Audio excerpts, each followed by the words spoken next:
Being an observer is a great opportunity to see how other teachers work, get ideas for improving your teaching, and for how to deal with different situations as they arise.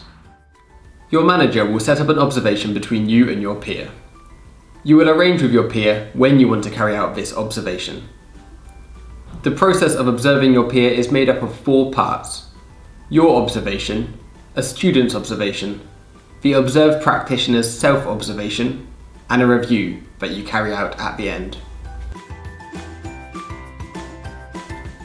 When making an observation, you log into Ootl and click Start Observation.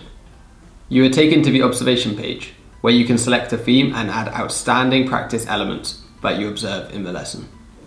You are also able to add examples of embedded subjects, where the practitioner has embedded maths, English, moral and cultural, or equality and diversity aspects into the lesson.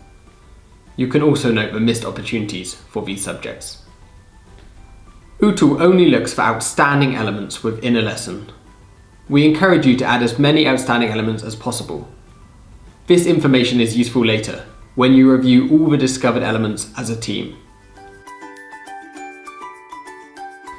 There are 6 key things to remember when making an observation. Have a copy of a lesson plan so that you understand the structure and aims. There may be times when a practitioner does not follow the plan.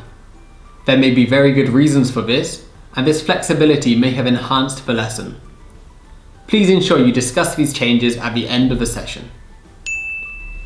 Discuss with the teacher the best place to sit and whether there will be opportunities for you to talk with students, either when they are carrying out individual or group work, or at the end of a lesson. Make your notes during the lesson, otherwise you may forget. Ideally, do this directly into the Ootl system. Record evidence of learning taking place, not just a description of what is happening. Remember, you are observing the impact on learning. Do not record individual student or tutor names. Ensure you have a planned time to give feedback to the teacher.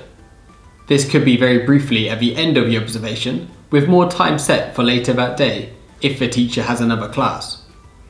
It is essential that feedback is given as close to the lesson as possible. Give constructive feedback. Encourage the teacher to identify where they felt things went well and where improvements could be made. Use the feedback as an opportunity to have a professional discussion. Finally, there are times when we observe a lesson and we instinctively know if it is outstanding or good.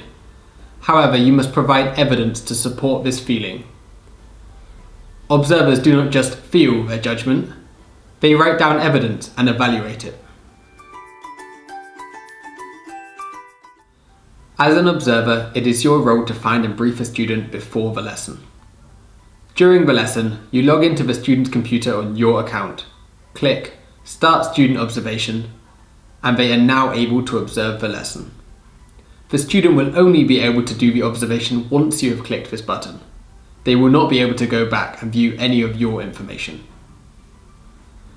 The student's observation is essentially the same as your peer observation. However, it does not have the embedded subject section. This process enables you to raise the standards of teaching and learning in a way that students are more able to take some ownership of their education. The observed practitioner is required to do a self-observation, which mirrors the peer's observation and is useful for the review.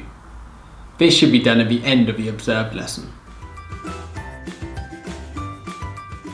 After all 3 observations have been completed, you and your peer review the observation's results and create an action plan for how they can improve the number of outstanding elements they bring into their future lessons.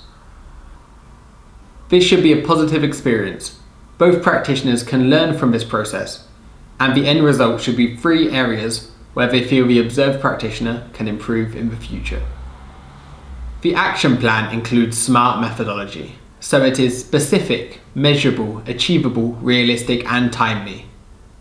Practitioners decide which area they feel they can improve on, name which outstanding elements they will aim to embed in the future, who can support them in doing this, and when it will be completed by. Once completed and submitted, this is sent to the assigned quality manager for feedback and sign-off, and the observation is complete.